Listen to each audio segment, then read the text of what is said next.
go. Yeah. Here we go.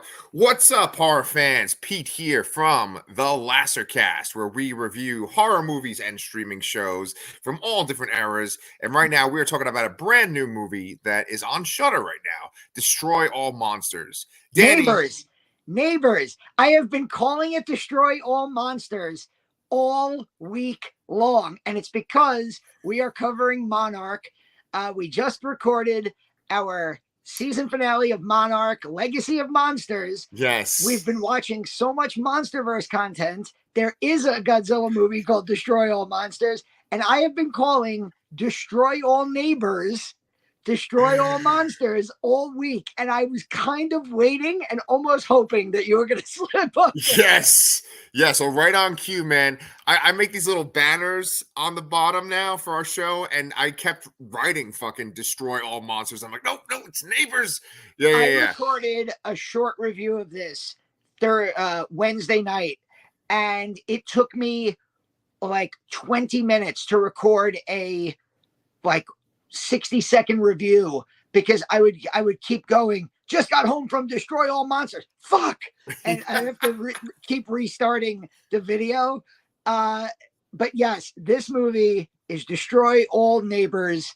It is the latest of the films that have been debuted at the IFC Center in Manhattan as part of their Shudder Showcase series. Sam Zimmerman, who's the program director for Shudder, is always there to introduce the films. This for me was this lived up to the poster. And, you could see in the background, you always set up our nice, awesome backgrounds. Thanks, man. Poster for this movie promises a really fun, just crazy time, and that is exactly what this was. This was about 85 minutes, 90 minutes long. Great practical effects, some really fun characters, and it's exactly what I wanted. There's a stigma about January horror movies, and that stigma and that stereotype was fulfilled by Night Swim, which was the first theatrical horror film to be released in 2024. I have a short review of that up on the channel. This, thankfully, was one of the first horror films to be released to Shudder, and they came through with definitely my favorite movie of 2024 so far. Granted, I've seen 2 original movies in 2024 so far, but yeah, this was so much fun. Yes. I knew about this movie. You had kind of mentioned going to the screenings, and I saw a trailer for it, and I was super excited. I have to admit that I did not know for the entire movie that Vlad, who's one of the main characters, was Alex Winter. I don't know why I didn't think it. I mean, he has a lot of makeup on, and he's not talking like Alex Winter at all. But then once I realized it, I was like, oh my God.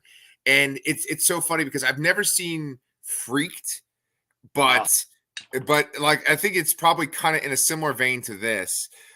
This was so much fun, and this really made me appreciate him. I know he's not the director or the writer or anything like that, but I really enjoyed him in this movie.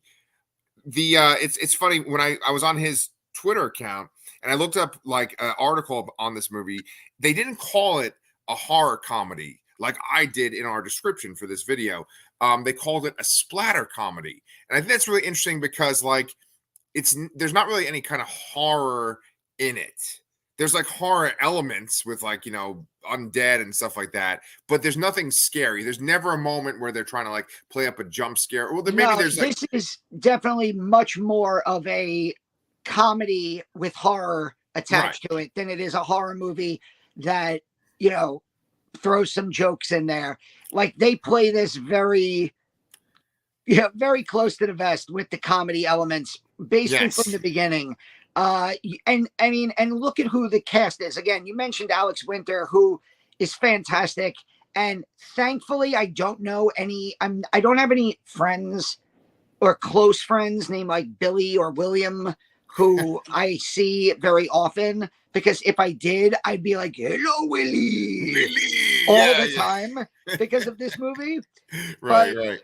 You have Jonah Ray is the lead. He has been the host of MSK 3000, right? For Yes, like he years. has. Yep, yep. So he is like got a huge background in comedy. Hmm. Thomas Lennon has a cameo, Oh, and everything that happens with Thomas Lennon and Ryan Cantner as Caleb Bang Johnson in right. the recording studio, I thought that was such a clever continuous joke that like the movie kept coming back to, Yep. and like more and more in the movie they're just more and more frazzled, and to the point where he walks in, they're like in their in their underwear snorting coke, and then like just randomly Kamal Nanjiani is there, and you're like, Yeah. okay, this is like a movie where a group of really funny and talented people got together and said, let's make a horror movie that has like zombies that kind of talk and help our protagonist. It's obviously got a lot of musical background to it. Here's my question, because this is the biggest thing that I came out of this movie with. Yes. Are you a prog rock fan? I'm so glad you asked me that question. I actually would not say that I'm a prog rock fan. There's certain bands that are labeled prog that I do love very much. Like people would label Pink Floyd prog, and Rush, right? I do love Pink Floyd and Rush and other bands, but I know the type. William is a certain type of person, and I've been good friends with people like that. As a matter of fact, I kept thinking about this one friend of mine. I could say his full name. His name's Mike Pignataro, and he's a prog musician. He like since I met him when we were in our early 20s, he's always been making music just like Williams, and I've always been the friend that's like listened to his work. And just like William, he like has never released his album and become this big hit. He's always just kind of like working on things. And I was like, wow, I could totally relate to this movie, So it's funny.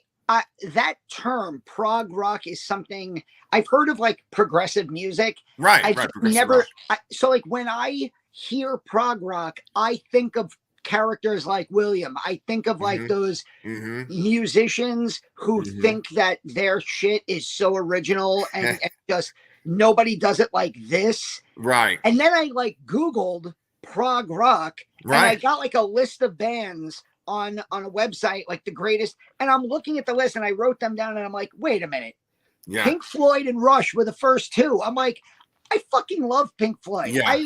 My dad and I went to see Roger Waters in concert like 15 years ago, Mm-hmm. at To the Madison wall. Square Garden. I loved Rush. Yes. King Crimson, Dream Theater. They Yeah, even yeah. listed Tool as a prog rock band. And I'm like, okay, like Yeah. if that's prog rock, then I kind of guess I do like prog rock, but I don't associate that style of music with what, like, obviously your friend is doing and what William in the movie is doing, where it's like the artistry of his album comes before his relationship and his job and everything Mm-hmm. else. And I thought Jonah Ray was just so funny as this character. Yup. Yup. I love the character of Augie and the guy whose YouTube videos he watches, Oh, yeah. who he's like a prog rocker who has like a YouTube channel of like these videos you need to base Yeah. your life around. Right, right. One of my absolute favorite parts about that, and I kind of want to go back to the prog rock stuff in a second too, but one of my absolute favorite parts is when the YouTuber guy is like, this is how you get rid of a body. And I've killed about 9 people on this tour, and like he's just going into detail about like I get a certain kind of saw, and you got to put the body in like some acid and stuff. I love that part. But one of the things I think that, okay, so I wanted to say that we reviewed a movie called Sorry About the Demon last year. Yeah, I Right. remember that. That was And fun. and it was fun, right? But I felt like there were a lot of jokes that didn't land, and I like didn't really enjoy it. I was kind of, I was like, oh, this is okay, but it didn't get to the point where I was like really loving it. This I did, and I do think it's pretty much based on Jonah Ray because I think he's just like charming. I think that the character that they created, the people that wrote it, right? Because it's written by multiple people. I got Mike Benner, Jared Logan, and Charles A. Piper, I believe it's pronounced, or Piper. Yeah, Yeah. And then, like, Piper, whatever, he wrote some shorts, so like some short films. Logan was like a writer for TV. Mike Banner has written for like Bob's Burgers, and like there's a Danger Mouse cartoon, which is like a reboot of an old cartoon that I used to watch. So they kind of have this like horror background. And it's very clear that one of them at least knows someone like William or is someone like William, and like knows that kind of mindset of like being obsessed about music and a certain kind of music. And that's like the foundation of this movie. And all the jokes kind of either tie around that or like the ridiculous gore. Yeah. And so, like, the combination of the two, it's like it really works. So we're 10 and a half minutes in. We haven't even described a basic plot summary here. So Go maybe ahead. in the description, you should say, if you want a plot summary, skip to like 10:45. So basically, Yeah. you have Jonah Ray as this, really kind of full of himself prog artist Yeah. who works in a music studio, Right. and he lives in this like really dinky apartment with his girlfriend, and you could tell she's getting frustrated by him, and a new neighbor moves in who Right. is Alex Winter, covered in makeup as Vlad, a mysterious character, Vlad, who just blasts his music, and it distracts William so much he can't finish his album.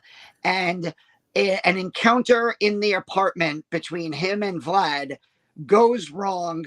And I don't think I'm spoiling it when I say that it leads to Vlad being killed in hilarious ways. Right. And instead of just dying, Vlad from beyond the grave haunts William and starts this kind of downward spiral of all of this crazy shit that happens to William, while somehow motivating him to actually finish his album. Yes. And Alex Winter is just off the wall funny. You say, I'm looking at the crawl at the bottom. It says 2 roles. Alex Winter, the actual Alex Winter with no makeup, shows up in a very brief role as like his public defender midway through the movie. Yes. And the movie is so fast paced, like going from one scene to the other, that it's one of those movies where nothing overstays its welcome. Nothing that feels like it could run this joke into the ground if it keeps going. It never does that. Really And good it's point. and the effects, the practical makeup and gore effects in this movie are so weird word to use, but they're so charming because again, like the movie's using these gore effects, like decapitated heads are talking. There's a body that walks on its intestines at one point.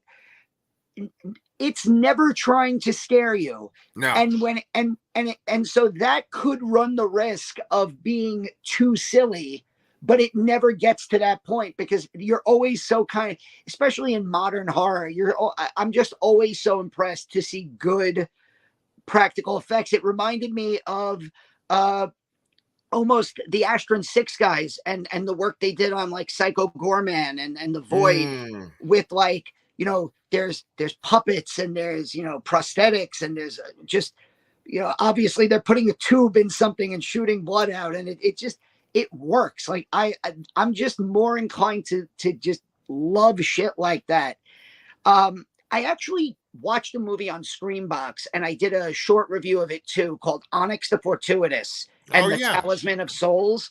Yeah. And the fact that I watched that movie right after seeing this movie in theaters, that would be a really good kind of double feature because they both feature a lot of the same style of practical effects that aren't really meant to scare you, but are just so cool to look at. And, they're both kind of horror comedies that, again, are more, they want you in on the joke instead of like, we're setting out to scare you.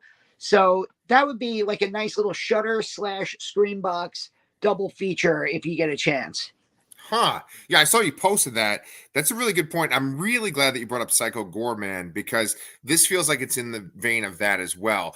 I think in Psycho Goreman there may be like one or two scenes where it does kind of have that horror feeling of like, oh, we're about to see something scary, and then something jumps out. Like I think it's when Psycho Goreman meets the main characters.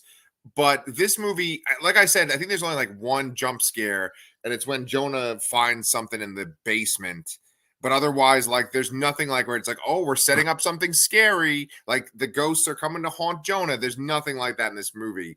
And I think that that's what makes this movie work, is because they knew what they were doing. They're like, let's tell this story about this prog rock musician who is not able to complete his album. And it kind of makes him a lame duck for all the people he interacts with in his life. And then basically things spiral out of control for him. And as he's trying to recover his life, he kind of is realizing some things about himself. And I think it nails that completely. And You, the part, what you just described right there, I just made me think of another movie, The Frighteners.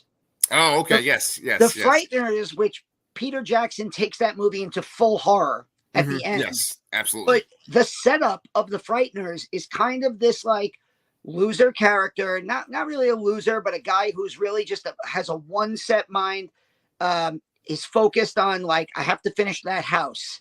I have to finish that house that was being built. His girlfriend in the movie his wife had died instead of broke up with him, but he's surrounded and all of his communication is with his ghost friends. And like in this movie, you basically have a guy with a one-track mind focused on his ambition.